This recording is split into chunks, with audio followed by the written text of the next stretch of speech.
Welcome to the Gritty Podcast. I am your host, Brian Call, and today I'm joined by my brother, the Gritty Broman. How are you, Brent? I'm well.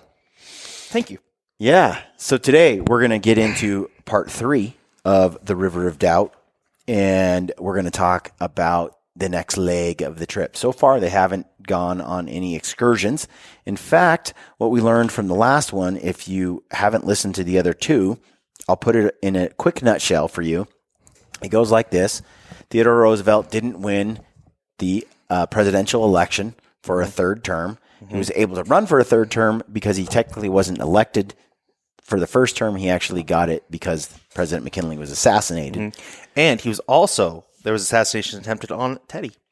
Yep, we covered that, but didn't kill him. And then he gave his speech with the bullet still in him, bleeding everywhere. We learned that he is an avid naturalist and outdoorsman even throughout his whole life. But he's going through some hard times, and now he is wants to go out like he is prone to do and have an adventure, go through some grueling challenges, try to basically unplug by turning to nature in the wilds. Well, somehow through a series of fortuitous events, he ends up being invited to go to South America, to the Amazon, basically Brazil, Argentina, to go and do some lectures for like a TED Talk sort of circuit for him. He's going to get paid well. But one thing leads to another, and he talks to the Natural History Museum, and he ends up becoming basically he's grabbed specimens for them in the past to bring back to the museum. So he's a hand of the museum. They're like, hey, you probably did more for our African exhibits and stuff from your trip to Africa than anything we ever had come back from Africa in the past. And so they're building this museum of natural history, in New York, in the United States. And Theodore has been a big part of this throughout his life. And he's kind of a museum nut himself. He is. So he ends up connecting with the museum. Then the museum gets involved in this excursion to South America, and the trip is now sort of growing on itself. It's becoming more than it was in the beginning. It's its own thing. And you have a character named Father Zom. Father Zom is a Catholic priest who wants to go down to South America and have an adventure with Theodore Roosevelt. So he's pushing this hard. The museum has Mr. Chapman, who's helping out, and he's an ornithologist, head of ornithology in the museum. Osborne is president of the museum. He's the one that named the T-Rex, famous for that. There's another guy named George Cherry, and George is 44 years old, and he's been to South America many, many times. He's tanned, leathery skinned, speaks multiple languages, very good at navigating South America. They want him to go on the trip. The museum wants Cherry to go on the trip to collect birds and specimens for the museum, but also, I think that's an excuse. Also, they want him there to keep Theodore Roosevelt from dying on their trip that they're sort of now sponsoring or paying for and getting involved in. So he's the bodyguard / bird watcher. Sort of, yeah. Anyway, he didn't want to go, this Cherry character. He's like, bunch of glamorous camping he didn't want to do. But he's rolling along with it now. And then you have this guy who turns out to be not the best person for the job, this Anthony Fiala character. So the Catholic priest, Zom, he goes to Rogers, Pete and Company, walks in to the department store, starts talking to this dude in charge of gear and product. Turns out he meets this Anthony Fiala guy who is a pariah in the explorers world because he had a failed expedition to the Arctic in which all of his men almost died, made a lot of mistakes, and no one will take him on any expeditions anymore because he's just not a good leader. So Zom doesn't really pay much attention. Theodore doesn't do the research on the guy. They're like, oh yeah, he's been on. Oh yeah, sure. Have him get all our gear together. This is before background checks existed. So now he's gathering the gear. He's in charge of the expedition, but he really doesn't know what he's talking about because he's only been to the Arctic, by the way, not to South America, which is a completely different type of terrain and country. That sets the stage for where we're going. There's also a guy named Leo Miller who's 26 years old. He's also from the museum, and he is there to collect mammals on the trip and specimens and stuff. Theodore Roosevelt at this point thinks it's a pretty mild adventure. It's all rivers and places that have been navigated in the past, and everything's cool. He's planning on going on a boat ride and doing some hunting. Yeah, just a little bit of this and that. So here we are, and this is the morning of October 4th, 1913. And what we're going to cover here is I'm just going to read a little bit from this next part, and it's kind of historical. It's going to tell you a little bit about America at this time and Theodore Roosevelt and his role on America.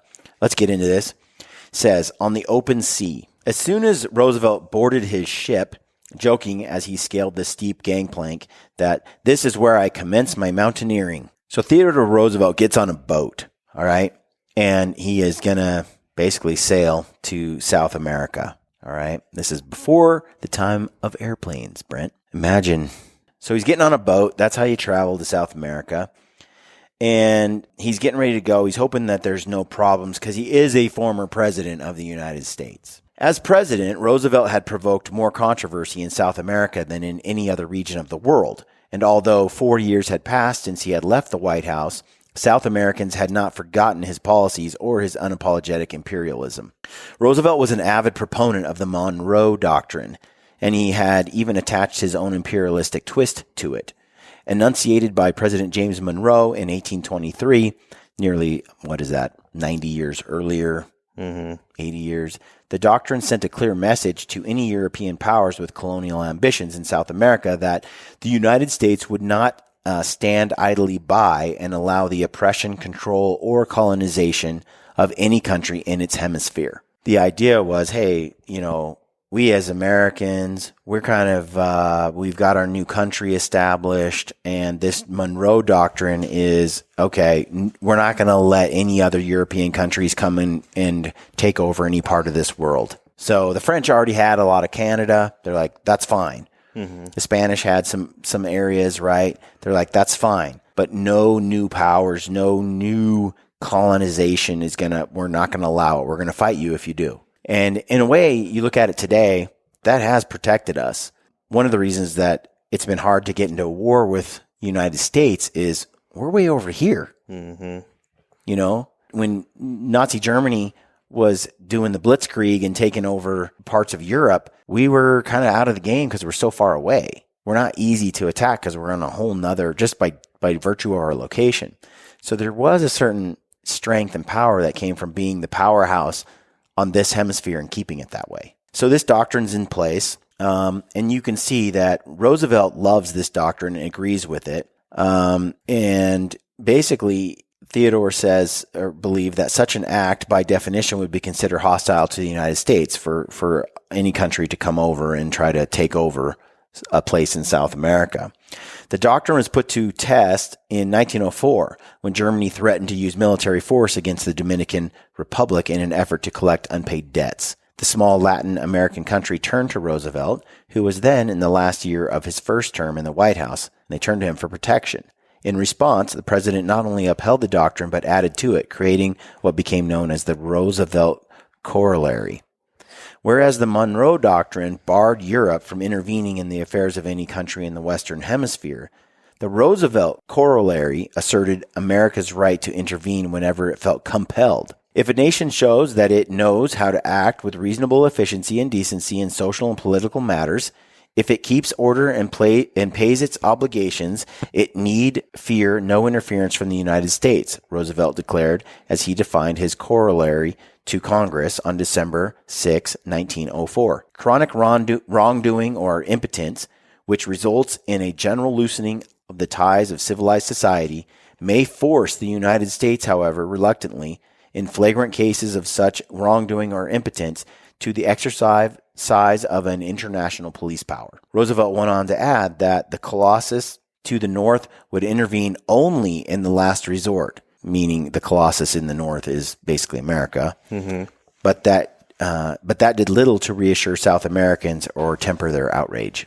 He's kind of getting involved here. Nearly a decade later, South America still bristled at the inherent condescension and implied threat of the doctrine and the implied threat of the doctrine. A few weeks before his departure, Roosevelt had received a letter from former New York Congressman Lemuel Quigg, a longtime supporter of Roosevelt's who had traveled through much of South America as a journalist, warning him that if he planned to talk about the Monroe Doctrine on his trip, he could expect the political equivalent of being tarred, feathered, and ridden out of the continent on a railroad.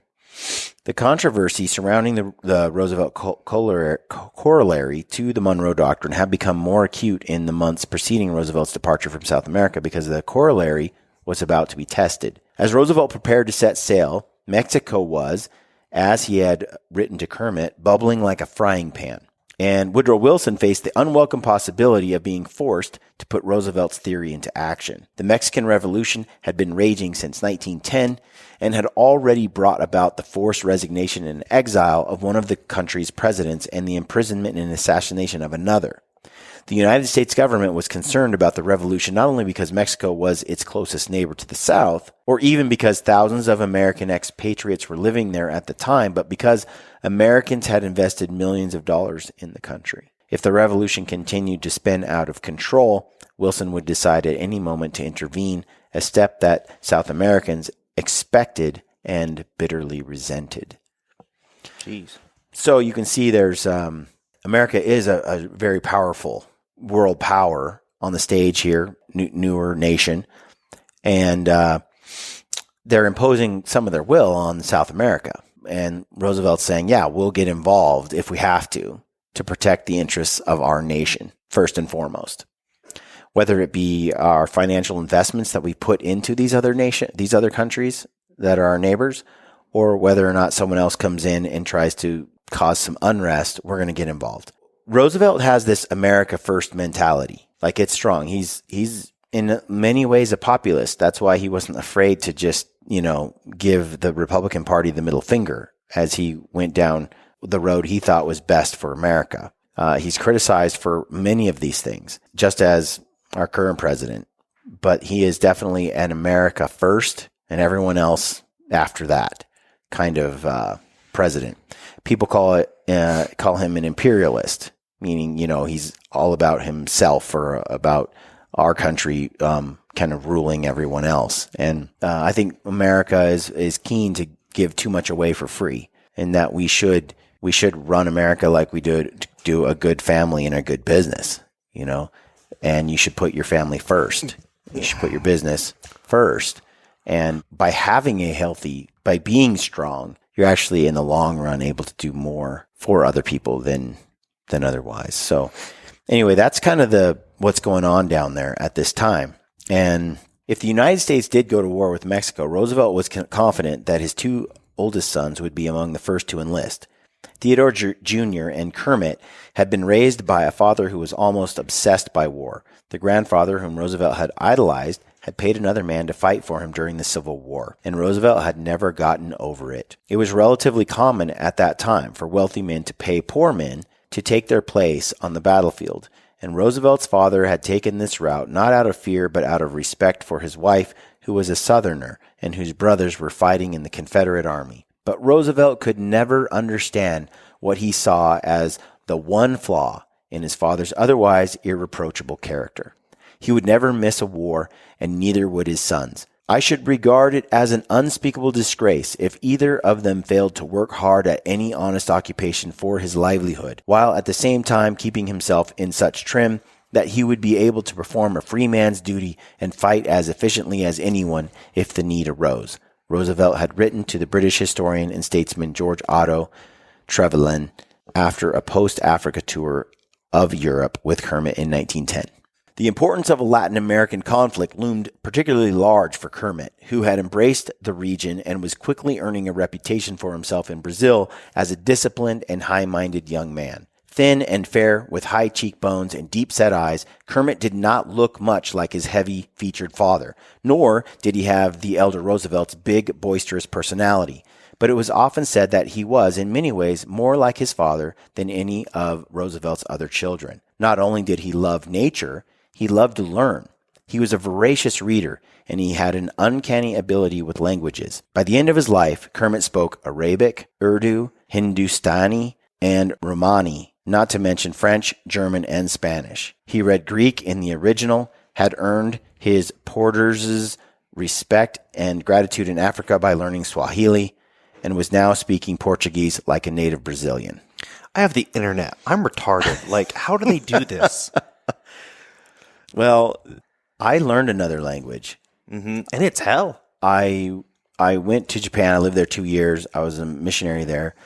And I learned the language. I learned it so well, in fact, that it was in the beginning when you learn a language, you're thinking the thing in English, and then you're sort of translating it into the other language, in my case, Japanese. But by the time I left, I thought in Japanese language. It just came out of my mouth as natural as English did. There was no barriers, and I would dream in Japanese, like have dreams with full on perfect, speech with people, and I was fluent. I was completely fluent. It actually, once you live there and you pick up that language, I could see how learning another language would be that much easier. And then the next one and the next one. Years ago, 10 or 15 years ago, I read a book that said, what are the 2 things that expand your brain more than anything else? Like your brain's quickness, its ability to pick up new information. It's like, what are the 2 things that make your brain grow or strengthen it like you would a muscle, like your body? I'm going to guess learning a language. Learning language was near the top, and learning a musical instrument was those were the top 2 things. I was thinking, well, learn trigonometry or chemistry or math. No, actually it is the act of learning language, foreign language, and the act of learning to play a musical instrument. 2 things that cause the brain to actually increase in IQ and quickness and things like that. I think that it also makes sense that it builds on itself. Once you learn one language, you can kind of mess around, learn another language, and pretty soon they build on each other. But there are people with an aptitude too, right? True. And he's young in the beginning here. And I really believe that the younger you are when you start learning these things, the easier it is as you get older to keep learning languages. My wife speaks Spanish and Guarani, and she really wants, when we have kids, I'm going to speak to them in Spanish and Guarani. She's like, so you better learn at least Spanish. I'm not going to learn Guarani. Do you know what Guarani is? No, she was a missionary too. Yeah, in Paraguay and Argentina. Guarani is the language of the people that were there before, like, the Spanish settlers showed up. Yeah. And so it's like Aboriginal South American language, and they I've heard she speaks it sometimes. Like, she'll have a brain fart and speak in Guarani, trying to get a thought out. It's an ugly language. When I was that's rude. When I was in Japan, I would come across Europeans and other some people from South America that could speak like 5 languages fluently. Yeah. Part of it was they just grew up having French as a second language in their country, and then it's like the Philippines or something, and they learned French, and they learned whatever Filipinos speak, Tagalog or Tagalog, something like that, and then they also learned English because all 3 were covered, and various people spoke it all the time in daily life. Then they went to Japan, lived there a long time, picked it up, and before you know it, they have lots of languages under their belt. Do you know what's a really common language spoken in South America? English? German. Really? Yeah, because that's where the Nazis fled to. Hitler lives in Paraguay, Brian. He didn't die in a bunker. All right. Well, you learn something new every day. My wife came across a ton of German refugee descendants, is what they call them. Right. I do remember some of that because we were out to kill them. There's a weird Nazi vibe down there in the middle of the bush. All right. Back to the book. It says, Kermit also had, as his sister Ethel often said, the soul of a poet. Before going to South America, Kermit had made a quick tour of Europe, stopping in England to stay with Rudyard Kipling. He is very interested in South America and wants to go there, as I suppose he will someday, Kermit wrote to a friend from Kipling's house. Kipling talked to Kermit about his poetry, explaining when and with what inspiration he wrote such immortal lines as those that had hung over the platform the night that the Progressive Party had nominated Roosevelt and Hiram Johnson to run for president and vice president. He wrote, "For there is neither east nor west, border nor breed nor birth, when 2 strong men stand face to face, though they come from the ends of the earth." No longer a boy, he would turn 24 in 6 days. Kermit was showing every sign of growing into the man that his father had always hoped he would be. What was the name of the guy he went and stayed with? What was it? Kipling? Rudyard Kipling. Rudyard Kipling. So, okay, that's what I thought. That's the guy that wrote Rikki Tikki Tavi. Yeah, that's a great. That's cool. He's also the guy who wrote the Jungle Book. Yeah. There you go. There's some context, folks. Rikki Tikki Tavi. Rikki Tikki Tavi. I remember watching that as a little kid on the TV, like when it came out. And it's super cool and cute, and the snakes show up and things get real. Well, for me, at that age, it was the story and the animation was pretty cutting edge. And it was intense. And I watched it over and over and over again as I was growing up. You're spoiled. You had like real animation by the time. We still had that But on VHS that story when I came around. Was impressive. That's When funny. he like when Rikki Tikki sees the snakes and his eyes go red and there's like a switch just flips and he snaps. That's burned into my brain. What were the name of the two cobras? Oh, because there's no sympathy for those two creatures. They're evil in this story. There's probably some allegory to it, but it's really well written and it's a great story. The anime is pretty cool too. If you haven't seen it, you got to go check it out. You can find it on YouTube, like everything. And Nagina. Yeah, Nagini. Yeah, Nagini. And I think Nagini survives longer. And when she finds out that her man was killed. That's right. That she tries to loop around, trying to sneak up on him like in the middle of the night. That's right. It's intense, man. When you're like, I don't know, I was like 6 years old. It was intense, bro. All right, back to the book. It says, Kermit had not only carved out a life for himself under tough circumstances in Brazil, but he was earning his own way and was steadily establishing his independence. Concerned that his son was getting down to such a very simple diet as a result of having no money at the end of the month, Roosevelt had resolved in April to send him $200 each quarter. Nice. By late July, however, Kermit was proudly tearing up his father's checks. Unless things go very badly, I shan't need money unless I happen to marry, he said. I'm now getting something more than a living wage and have about $350 in the bank, Kermit told his father. I wrote you that I had torn up the first check and I have torn up the second. I remember before I got married and thought I was rich. I'll tell you this. I remember when mom and dad sent me money and I was like, no, I don't need it. I'm on my own. It came and went, by the way. Yeah, I was going to say, there's some ebbs and flows. I was like, I've been there. There's like, it's been a while. No, I don't need it. I'm a man. And then, a couple of years later, here's some money. Oh, thanks. Cool. that's right really, on. Gracias. But yeah, there is a certain independent. When you finally cut those apron strings, you're like, I'm doing this on my own. I'm making my way. I'm a grown man. That's a step. And the sooner a man makes that move and takes responsibility, the better. Okay. So you can tell as you read this and you learn more about Kermit that he's a determined, serious man, young man. And he does want to impress his father. He does want to become the man that he's very earnest and he wants to become the man that his father hopes he'll become. And there's definitely he derives strength from from the relationship he has with his father. A lot of strength, almost too much. Although Kermit's pay had improved since he had arrived in Brazil, the conditions under which he was working had not. Not only did he suffer from bouts of malaria, a disease that he had endured since childhood, but he worked in remote, sparsely populated locations near Indians who had little interaction with white men beyond occasional violent clashes. Kermit took the dangers in stride.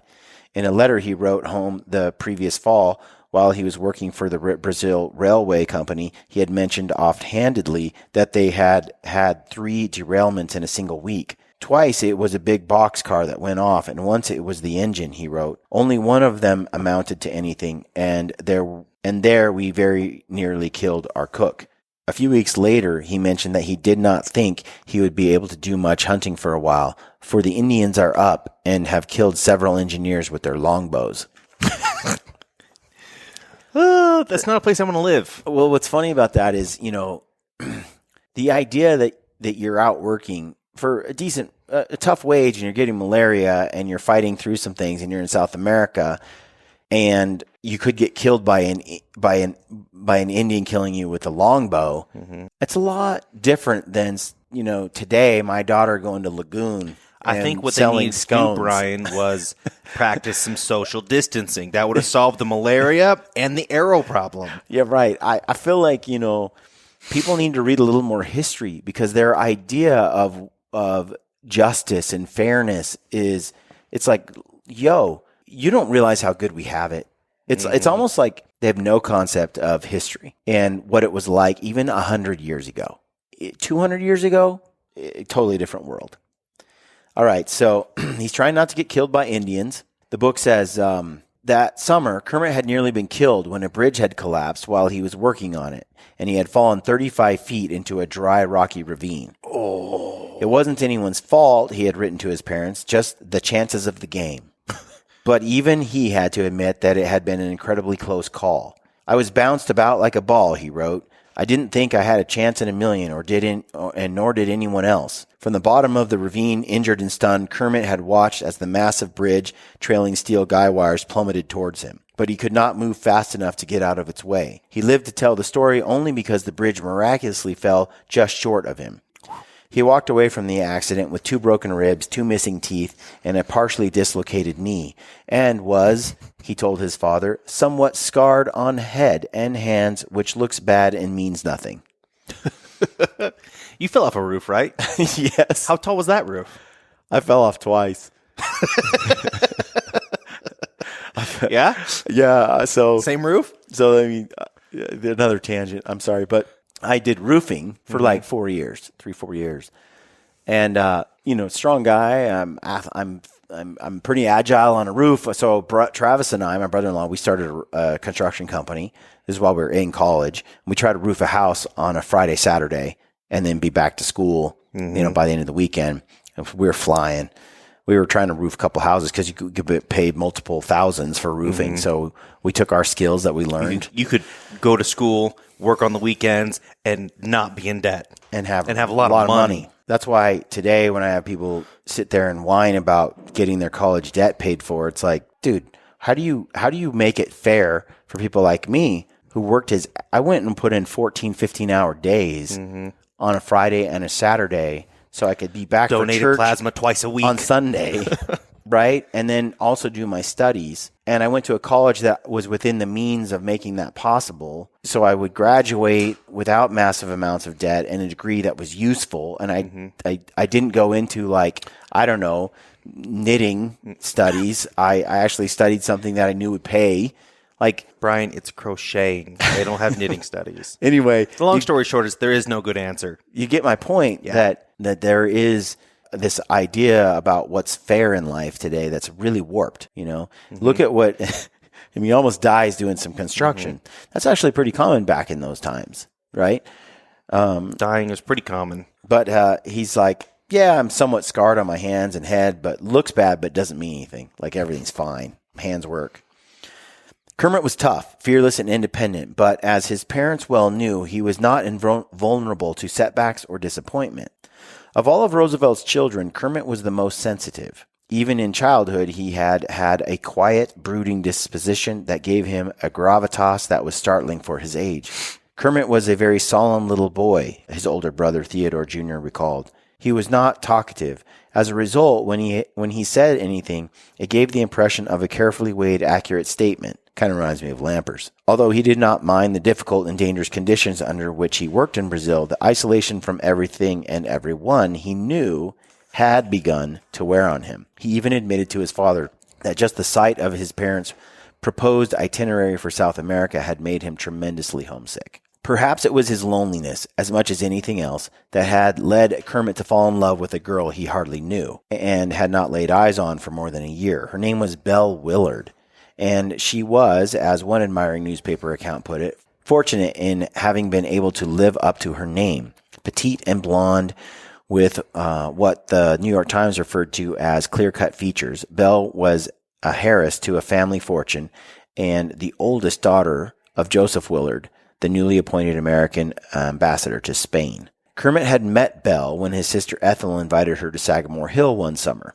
Belle seemed to share all of Kermit's interests, from reading to traveling to even hunting, and they struck up a flirtatious friendship that survived in spite of Kermit's quick departure for Brazil. For the past year and a half, their relationship had grown by small tentative steps through letters that followed Belle from her home state of Virginia to New York and then to Europe, and Kermit to Europe and South America. So they hardly knew each other. They met, they just wrote and wrote and wrote. But you can see how, you didn't really know them. You only knew them for that brief moment, and everything else has been long distance relationship.